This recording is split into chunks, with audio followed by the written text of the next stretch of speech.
In 1941, an old man began hearing weird noises in his home, but each time he went to go check them, he found nothing. He didn't believe much in the supernatural, so he plainly figured it was just the house settling. Unfortunately, he was very wrong.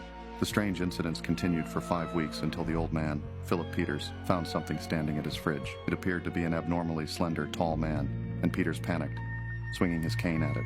However, the intruder swung back, knocking him to the ground. He then continued to bludgeon Peters until it was clear he was no longer alive.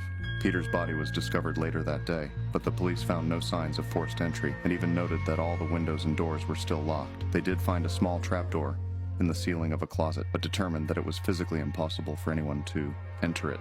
Therefore, they never checked inside. Philip Peters' wife returned to the house soon after his death and hired a housekeeper to help her out. But once again, strange incidents kept occurring. They soon became convinced that the home was haunted, which led to the housekeeper's resignation and the widow's moving away. But even after the house was vacated, the neighbors still noticed apparitions in the windows and lights flickering on in the middle of the night. But whenever they knocked, nobody would answer. After receiving so many calls about this house, the Denver police decided to station 2 officers outside to keep an eye on it. And late one night, they finally spotted the figure themselves. They ran inside and immediately heard a door handle move on the 2nd floor. They bolted after the sound and made it just in time to spot a pair of legs climbing up into the closet trapdoor. They reached inside, caught the man by his legs, and yanked him back out. The man's name was Theodore Coneys, and he'd come to be known as the Denver Spider-Man. He confessed to the murder of Philip Peters and admitted to living in the attic for roughly 9 months.